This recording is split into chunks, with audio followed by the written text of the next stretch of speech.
Perlawanan-perlawanan melalui fikih-fikih yang diorder inilah kemudian yang melahirkan Wahabisme modern, yang pada akhirnya mereka mengamplifikasi agenda-agenda kolonial, termasuk mengkafir-kafirkan Iran dan seterusnya.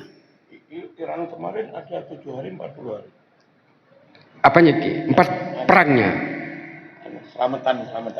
Oh, 40 hari. Nah, itu ada tahlilan juga. Iya, Ali Khamenei juga ada 40 harinya kemarin. Sama seperti ini kita NU. Makanya dulu Gus Dur bilang ini sebenarnya NU ini adalah Syiah kultural katanya. Bismillahirrahmanirrahim. Assalamualaikum warahmatullahi taala wabarakatuh. Allahumma shalli ala sayyidina Muhammad wa ala ali sayyidina wa maulana Muhammad.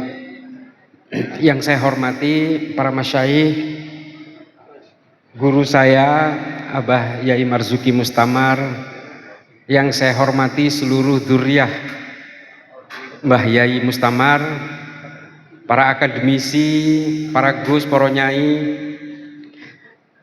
Saya biasanya kalau ngelihat nyai-nyai begini ini bawaannya pengen bawakan posisi saya yang anti poligami, tapi tenang.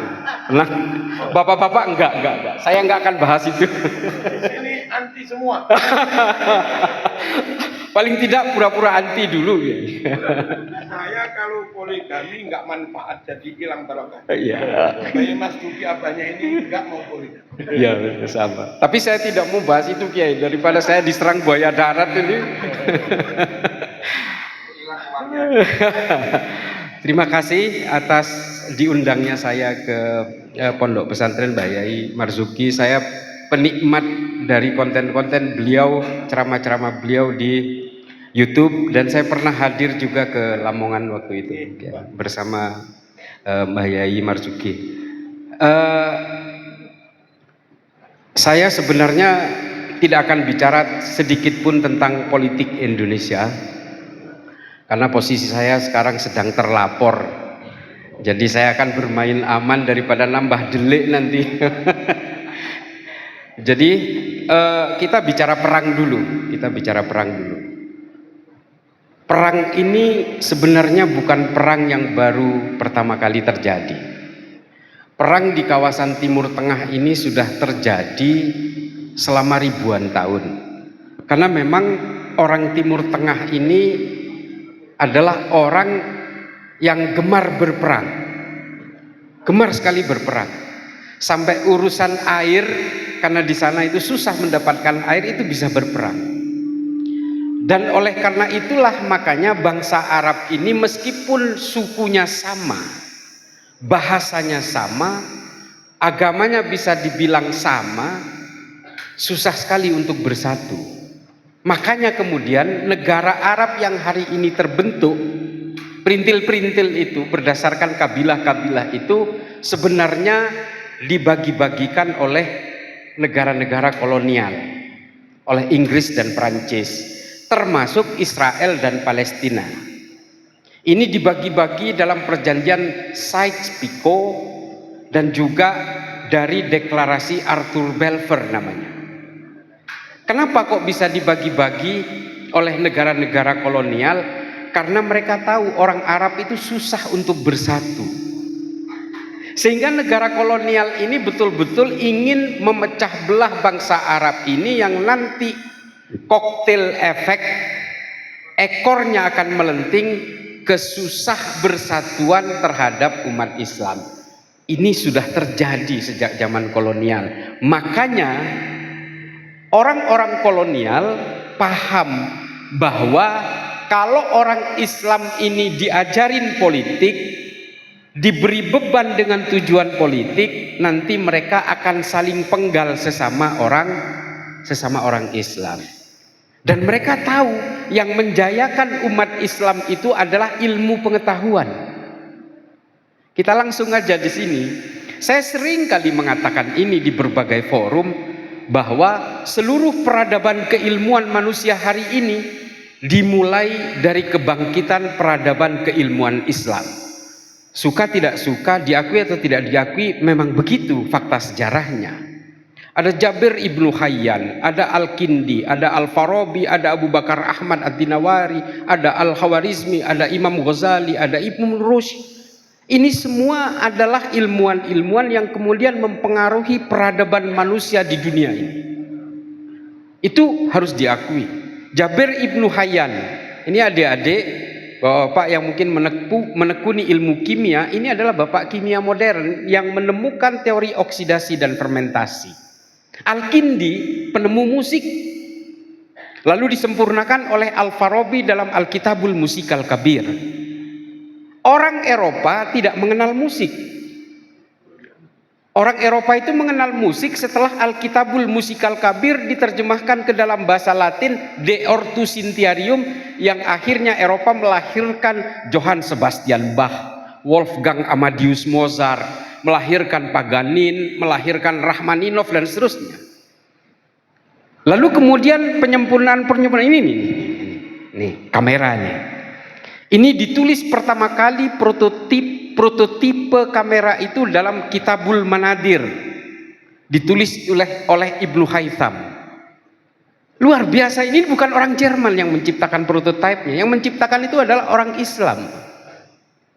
Belum kita bicara tentang Imam An-Nawawi yang merumuskan bagaimana menyelesaikan pandemi seperti Covid kemarin. Jurnal kesehatan pertama di dunia itu ditulis dalam dunia ilmu pengetahuan Islam, namanya Ahbari Moghulan. Orang Islam yang kemudian menemukan peradaban keilmuan ini, sehingga orang Eropa kemudian seolah-olah berilmu.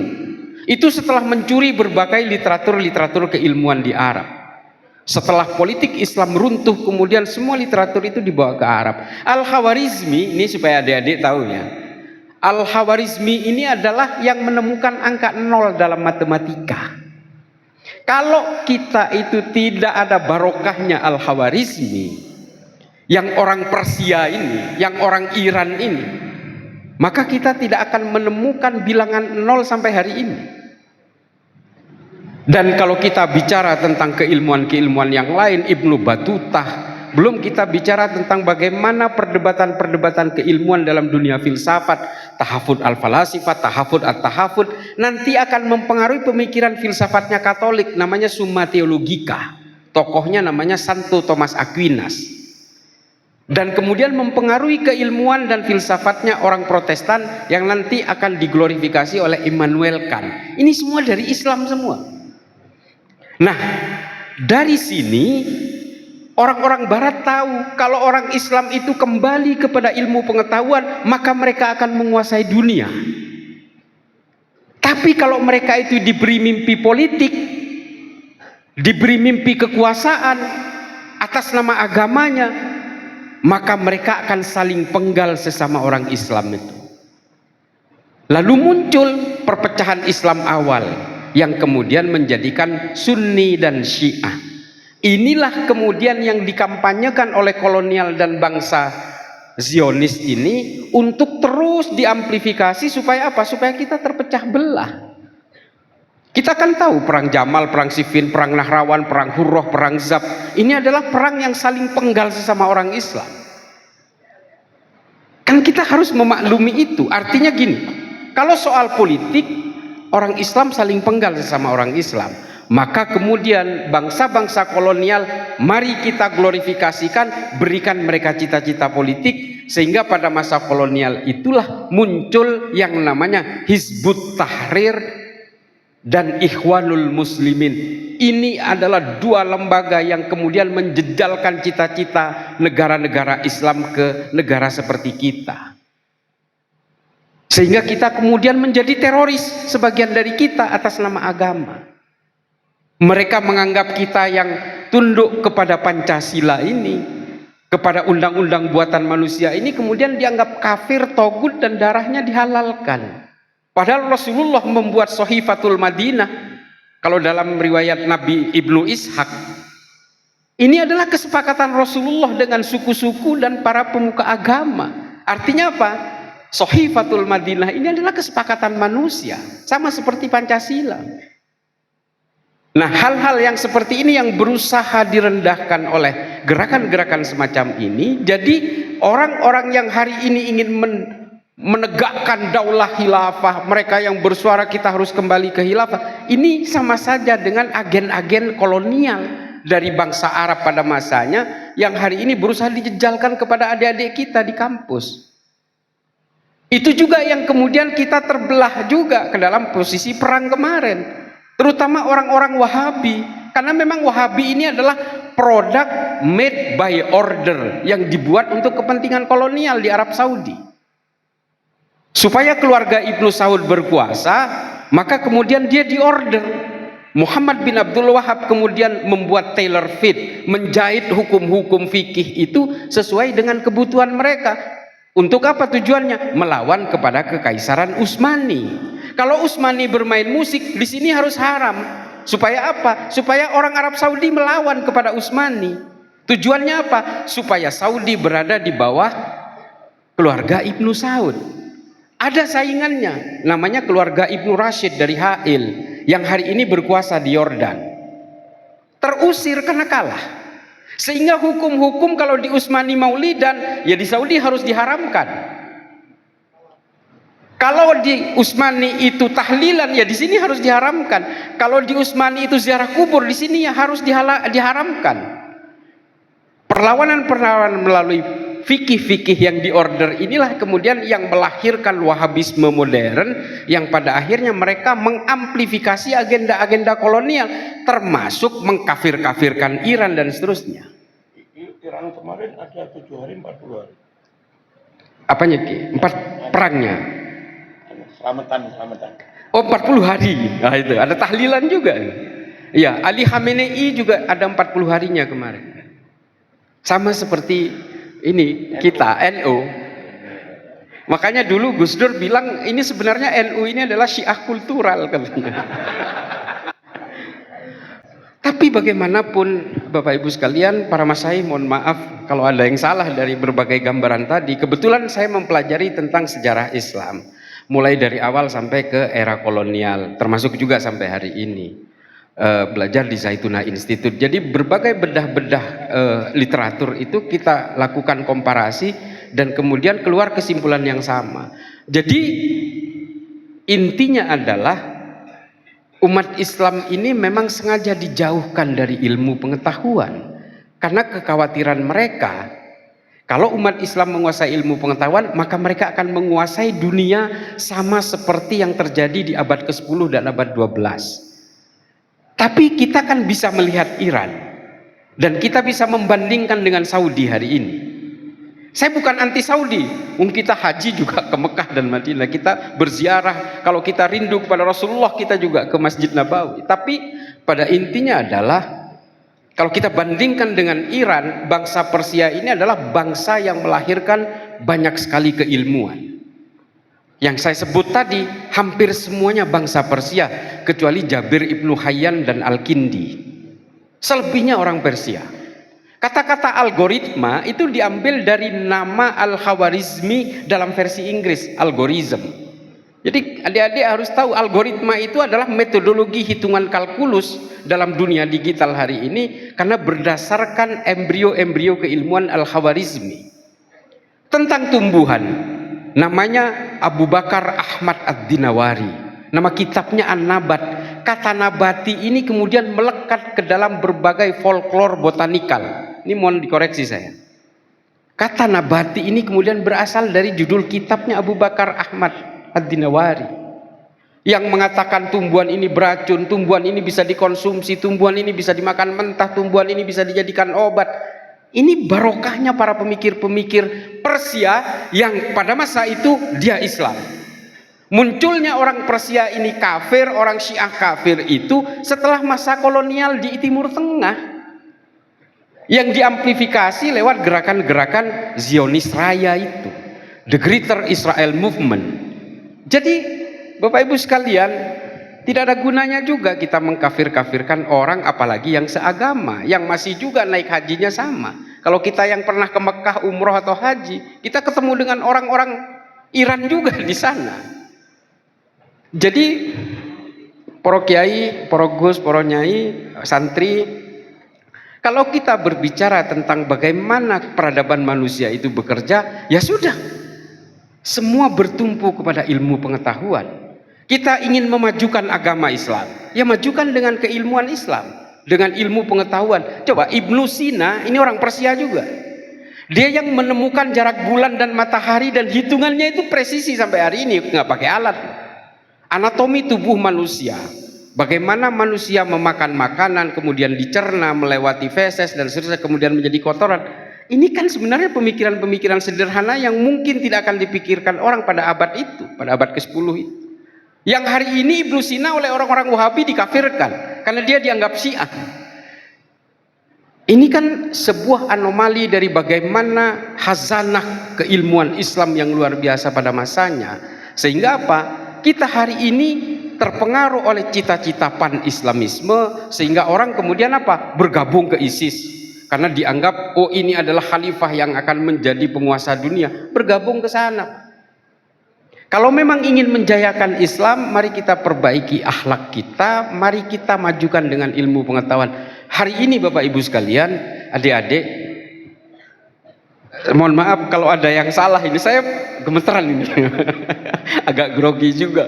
Ini para akademisi, para kiai, para ahli agama semua, memang harus kita amplifikasi seperti itu. Hari ini anak-anak muda di Arab, saya terakhir kemarin itu ke Sarjah. Dari Sarjah saya ke Irbil, ke Irak bagian utara. Setelah dari Sarjah saya ke Tunis, dari Tunis saya ke Libya, dari Libya saya ke Fes, Maroko, dari Maroko kemudian saya terakhir di Berlin. Berbicara tentang bagaimana mengamplifikasi dan mengglorifikasi keilmuan Islam itu. Karena begini, anak-anak muda di Timur Tengah hari ini hampir semuanya tidak percaya agama. Kebanyakan begitu, tapi mereka diam-diam tidak mau mengakui secara terbuka, Kiai. Karena kalau mengaku dia tidak percaya agama, di negaranya dia dipenggal. Seperti di Saudi misalnya. Terutama perempuan-perempuan di Saudi itu banyak sekali yang tidak lagi percaya kepada agama dan tidak percaya dengan adanya Allah. Melahirkan banyak sekali tokoh-tokoh ateis dari Saudi perempuan. Ada Rana Ahmad, Rahaf Al-Kunun, Dina Ali Sahnun, ada Ajla Aywa, saudara kembar yang hari ini di Ukraina. Kenapa begitu? Karena di Saudi perempuan dijadikan warga kelas 2 atas nama agama. Mereka dikungkung, ke mall dipisah, ke sekolah dipisah, ke pesta pernikahan dipisah, sampai parkiran dipisah. Sehingga mereka berpikir, loh salah saya apa? Saya menjadi perempuan kan kehendak Allah juga. Kok tiba-tiba Allah nggak hadir ke saya? Mereka protes.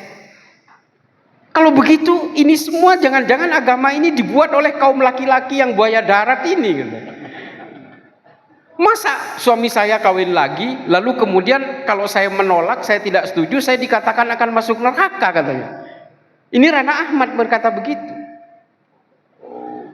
Itu katanya kalau mau masuk surga tanpa hisab.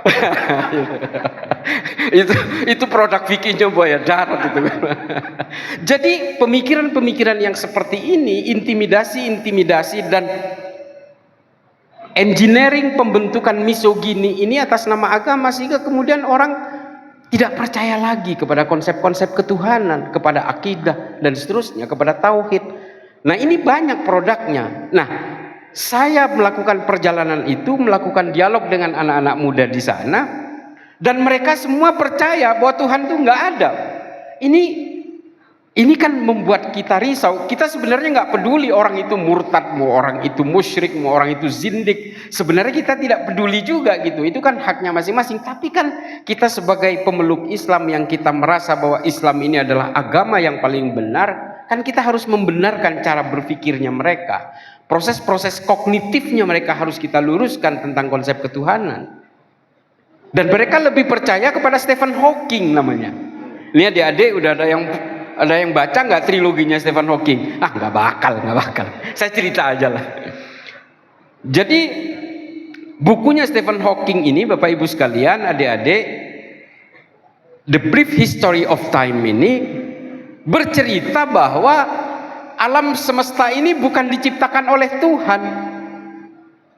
Ini diciptakan oleh sebuah teori fisika yang bernama mekanika kuantum. Jadi Tuhan itu tidak ada, kata Stephen Hawking. dengan pembuktian di dalam bukunya yang luar biasa, dengan bagaimana kosmik berbenturan, bagaimana pusat gravitasi yang bernama black hole dan seterusnya itu. Nah ini kita hari ini mungkin karena belum baca ini, tapi adik-adik Gen Z, adik-adik yang hari ini masih dalam masa-masa pencarian seperti ini, kalau baca bukunya Stephen Hawking setengah aja, setengah, bisa jadi akan murtad. Ini kan kekhawatiran kita. Bukunya Stephen Hawking itu membedah secara ilmu pengetahuan dan masuk akal bahwa mekanika kuantum itu adalah Tuhan, kata Stephen Hawking. Belum kita bicara tokoh ateis lain yang namanya Richard Dawkins. Richard Dawkins ini neurolog, ahli saraf dari Inggris. Dalam bukunya Angan-angan tentang Tuhan dikatakan bahwa Tuhan itu tidak ada. Tuhannya manusia itu adalah 2 miliar urat saraf yang ada di dalam tubuh manusia. Kalau urat saraf ini jumlahnya kurang ketika lahir, maka anak itu cacat. Kalau manusia dipenggal lehernya sampai putus, pasti dia mati meskipun kata Tuhanmu bisa jadi hidup. Kata Richard Dawkins. Kenapa? Leher ini adalah penghubung urat saraf dari otak ke sensor motorik. Jadi kalau sebagian dari leher ini dipenggal, mati dia. Jadi Tuhannya manusia itu urat saraf.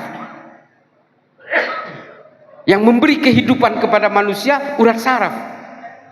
Yang memberi manusia itu menjadi normal dan tidak normal jumlah urat saraf. Ada yang bisa ngelawan nggak? Kalau nggak pakai ilmu ya nggak bisa. Nanya yang membuat urat saraf.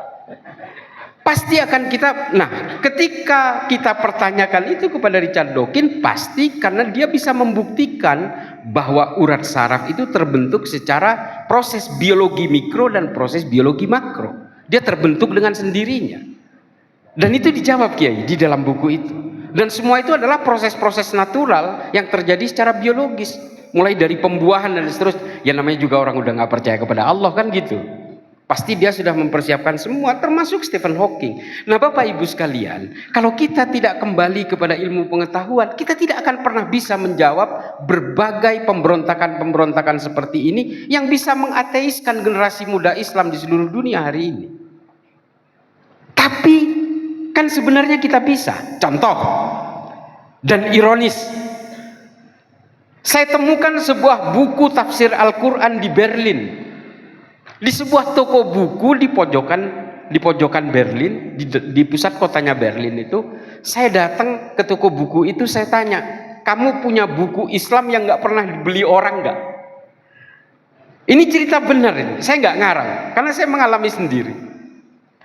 Lalu kemudian penjaga toko buku itu bilang, ada, saya punya terjemahan bahasa Inggris. Saya baca di situ, ternyata At-Tahrir wa Tanwir. Penulisnya Syekh Muhammad Thohir bin Asyur. Terjemahan Al-Quran ada 7 volume. Saya baca di situ, ternyata ada jawaban untuk Stephen Hawking di sini yang diambil dari surat Al-Hud dan Al-Ankabut yang mengatakan bahwa terciptanya alam semesta ini karena ledakan besar akibat sambaran petir dan air. Ini kan mekanika kuantum. Cuma bedanya Stephen Hawking nggak percaya kepada Allah, Syekh Muhammad Thohir bin Asyur percaya kepada Allah. Ini yang disebut teori itu oleh Syekh Muhammad Thohir bin Asyur sebagai al-ittisal wal infisal, penyatuan dan kemudian pemecahan. Ini mekanika kuantum sekali, ini teori fisika sekali. Ada yang paham?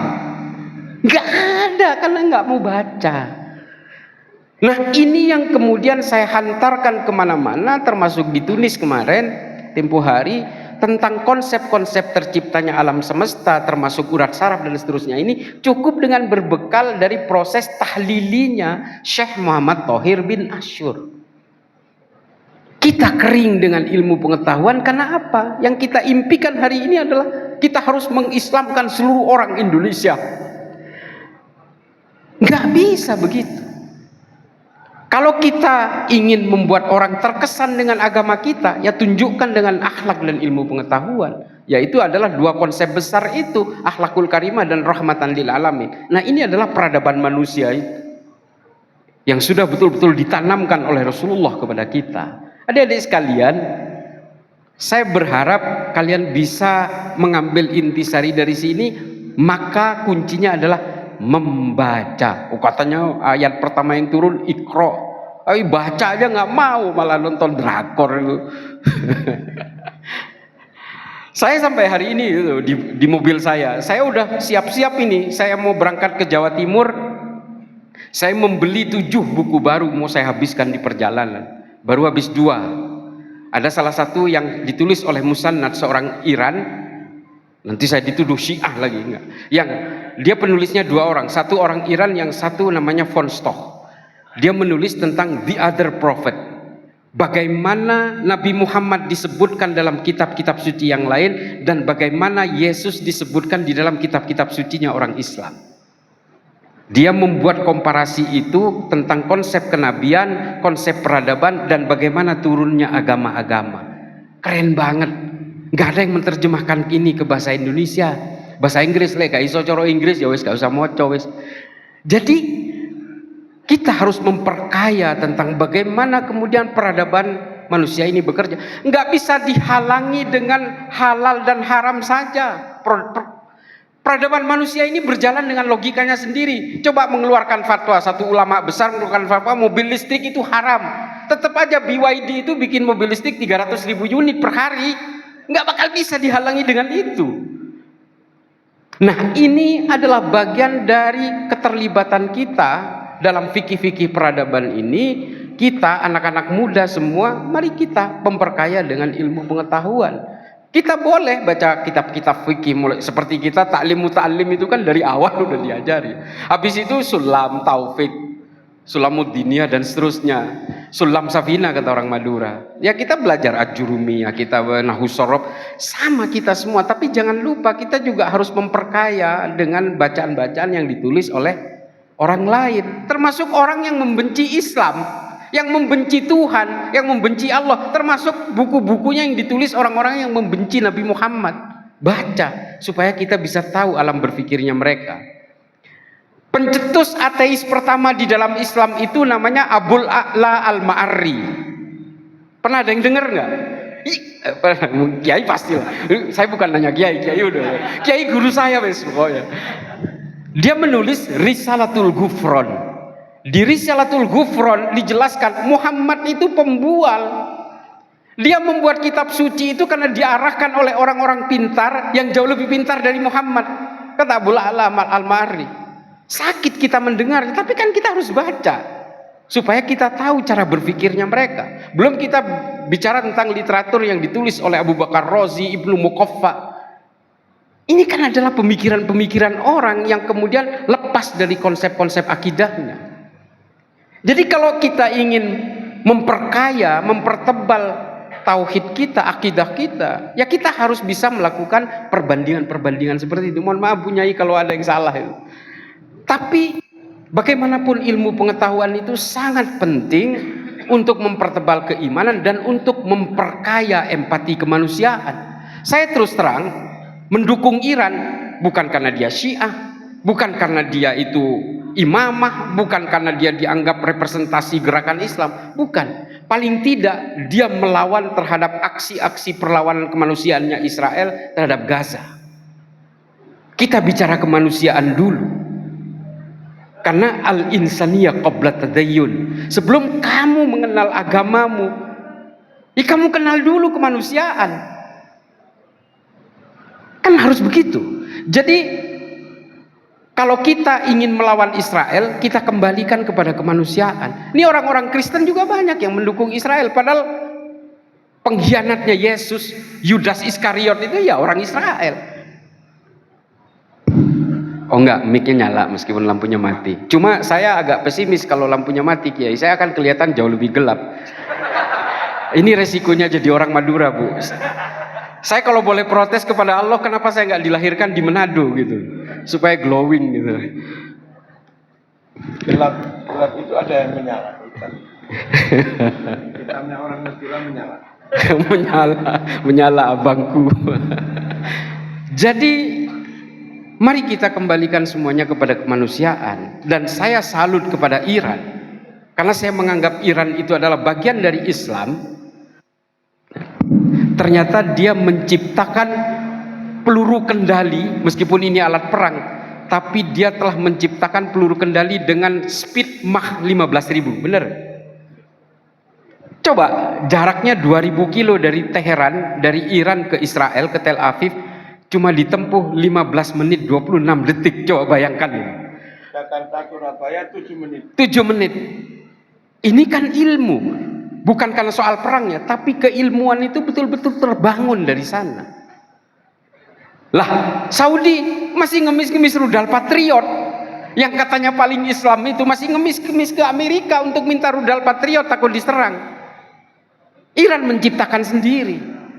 Dia bisa bayangin itu yang namanya drone. Drone itu bisa terbang sampai 2000 km. Musayyarah dengan mesin 2 tak dan bahan bakarnya 80 liter. Kedek kayak Yamaha RX King ini. Bisa terbang 2000 kilo. Ini ilmu. Meskipun dalam konteks perang. Tapi kalau kemudian ini kita kembangkan di dalam ke ilmu pengetahuan Islam, proses-proses yang seperti ini, betapa hebatnya kita. Mungkin orang akan masuk Islam semua karena orang Islam dianggap pinter, cerdas, dan seterusnya. Lah kalau Islam ini disuarakan seperti Habib-Habib yang di Jakarta, takbir, gantung, bunuh, bakar, siapa yang mau tertarik kepada Islam, Pak? Siapa? Enggak ada. Bentar-bentar mau ngebunuh orang, bentar-bentar menghujat orang. Bulan puasa warteg buka mau digeruduk, dihancurin. Kan kesian. Islam seolah-olah itu isinya dengan kekerasan. Bentar-bentar jadi pelaku bom bunuh diri atas nama Islam. Nah, ini yang kemudian kita hindari. Tidak boleh lagi ada kejahatan-kejahatan kemanusiaan atas nama agama. Saya sering mengulang-ulang ini.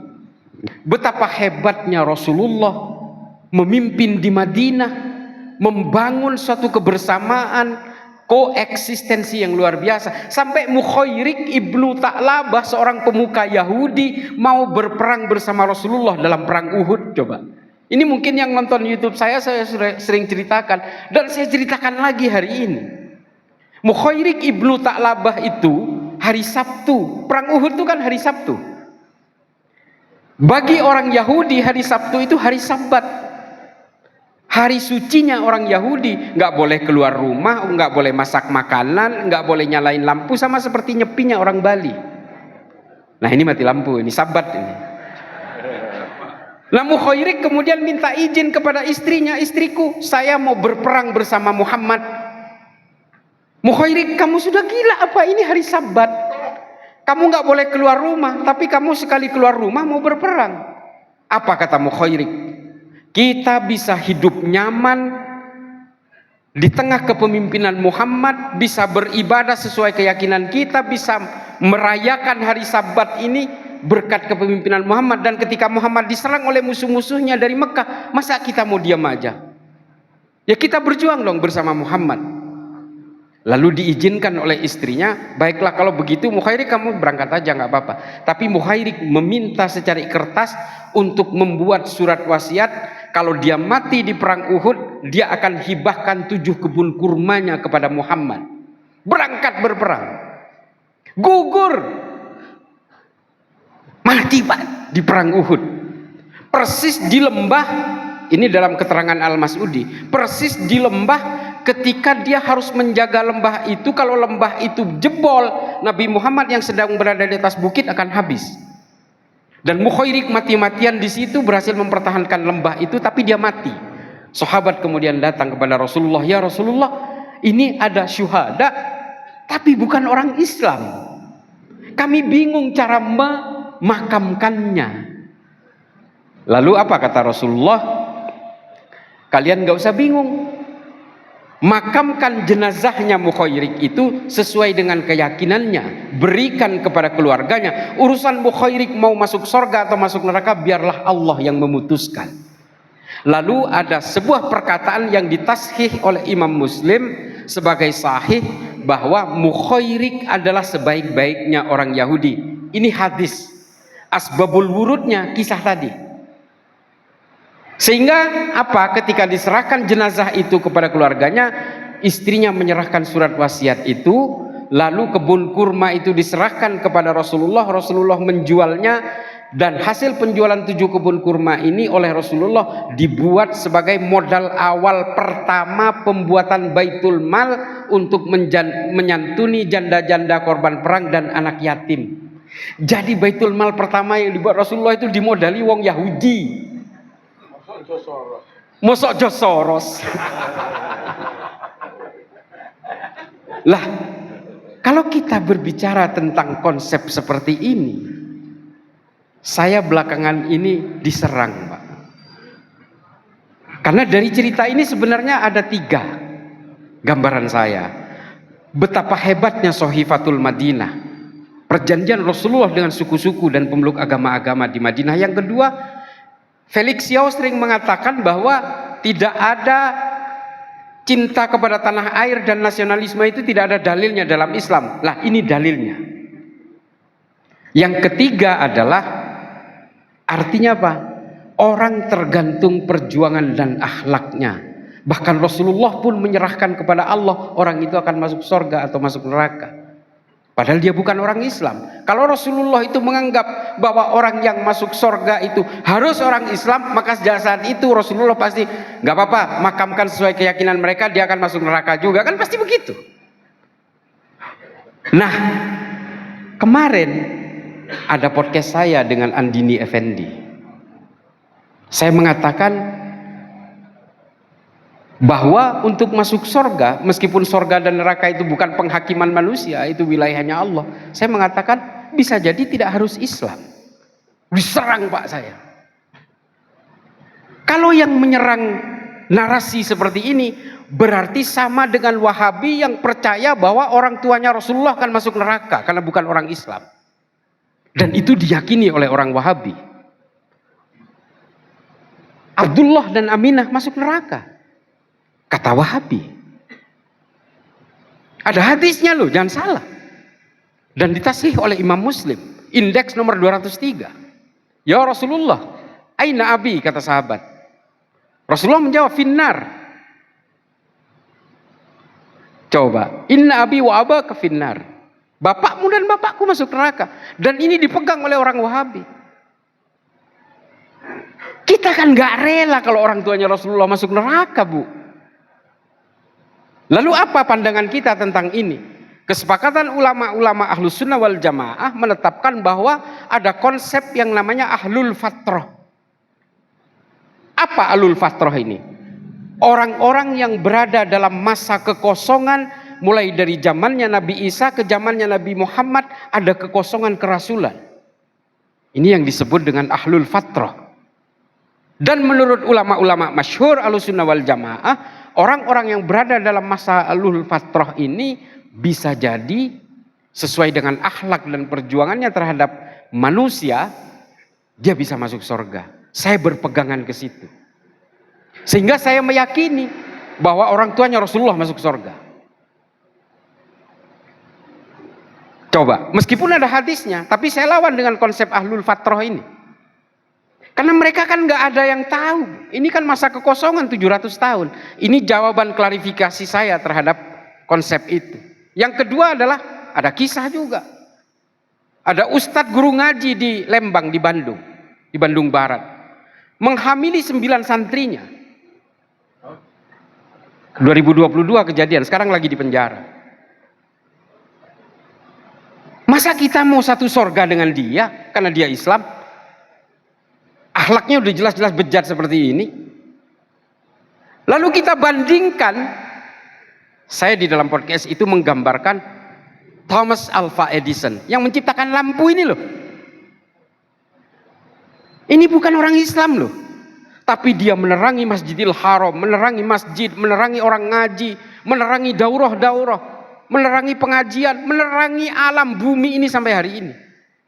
Bisa jadi dia tidak kenal Islam. Dia berdiri dengan keyakinannya sebagai orang Kristen.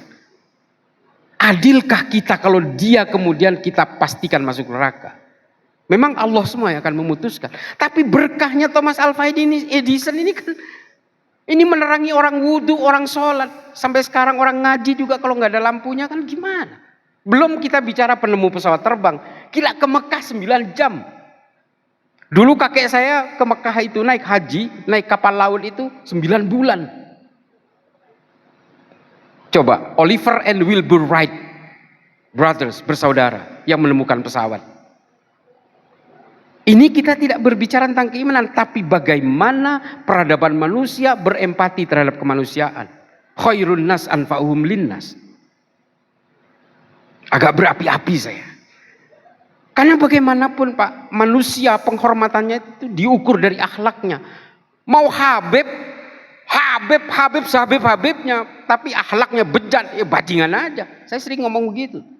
Tapi petani, akhlaknya bagus, ilmunya luar biasa. Ya Allah, saya cium bolak-balik. Karena akhlak. Nggak ada. Rasulullah itu memang hanya menanamkan itu.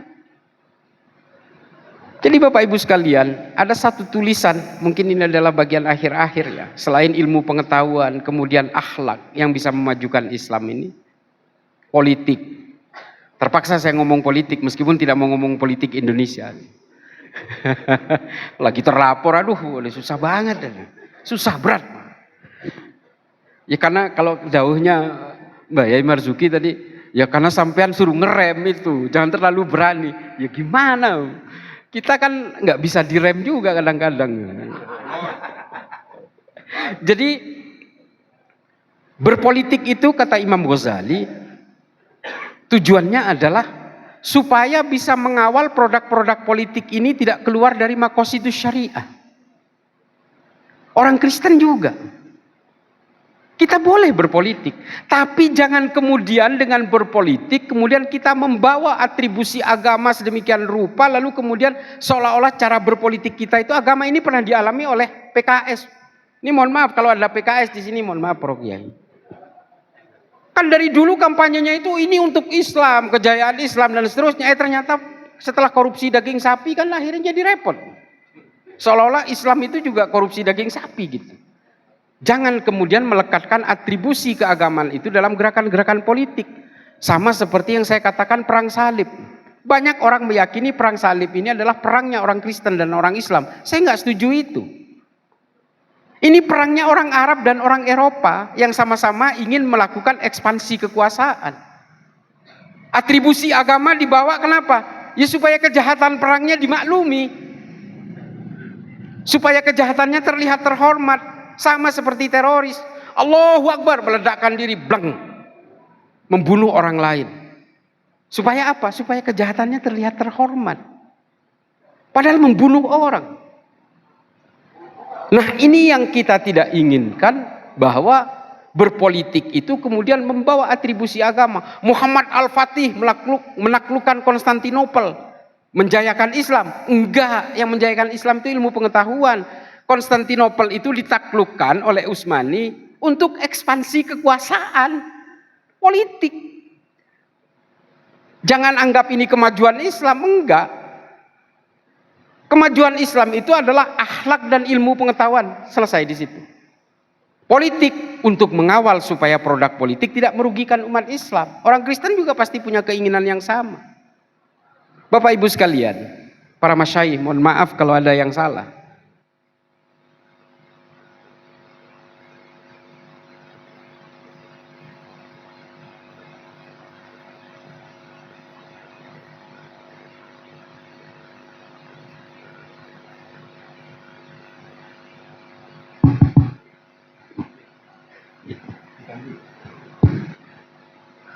Saya sebagai orang Islam, Bapak Ibu sekalian, saya menganggap hanya agama saya yang paling benar. Udah pasti. Saya tidak menganggap semua agama itu benar. Tapi yang menyatukan dari semua agama-agama itu adalah soal kemanusiaan. Saya meyakini al-insaniyah qabla tadayyun itu. Tapi kan untuk menyatakan bahwa agama saya yang paling benar, kan saya tidak harus menyalah-nyalahkan dan menjelek-jelekan agama orang lain. Untuk menyatakan bahwa istri saya cantik, Saya tidak harus menjelek-jelekan istrinya Mbah Yai Marzuki Mustamar. Kan ngoten Yai. Enggak harus. Tidak akan mengurangi kadar kecantikannya. Dengan menjelek-jelekan agama orang lain, tidak akan mengangkat juga. Kita meyakini itu. Saya yakin, sampai mati saya tetap meyakini hanya agama Islam yang benar. Dan demikian juga mungkin penganut agama Kristen. Dan mungkin juga penganut agama Hindu, Buddha, dan seterusnya. Tapi ketika agama dijadikan sebagai kendaraan untuk membinasakan orang lain yang berbeda, seperti orang-orang Wahabi itu, mengkafir-kafirkan, membid'ah-bid'ahkan, dan seterusnya, maka kemudian yang terjadi adalah instabilitas. Kita saling membenci dan seterusnya. Di Kristen apakah ada teroris? Ada banyak. Orang-orang yang menghajar orang Islam dan orang Kristen di India itu adalah kelompok teroris Hindu, namanya Shivsena, Hindutva, Bharatiya Janata. 3 unsur ini. Yang mempersekusi orang Rohingya dan bunuh-bunuhin orang Islam Rohingya di Myanmar, itu orang Buddha, Bu, mengaku beragama Buddha. Namanya Asin Wiratu.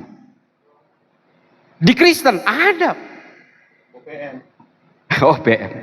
Di Kristen ada. The Army of Christ. Di Amerika itu ada White Supremacy, ada Ku Klux Klan. Banyak sekali. Orang Katolik ada.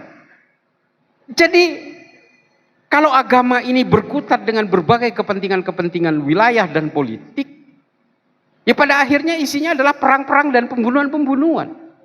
Itu yang dijejalkan kepada umat Islam oleh orang-orang Barat hari ini, sehingga kita mudah terpengaruh. Coba bayangkan, Syekh Rizal anak Trenggalek, juara pertama, juara 1 astronomi tingkat dunia di Ukraina, SMA, sehingga diterima di UNER tanpa tes, saking pinternya nih anak.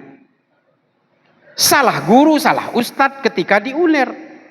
Ketika ISIS mendeklarasikan khilafah Abu Bakar al-Baghdadi di Irak, berangkat dia bergabung karena dia meyakini bahwa ISIS itulah pemimpin dunia.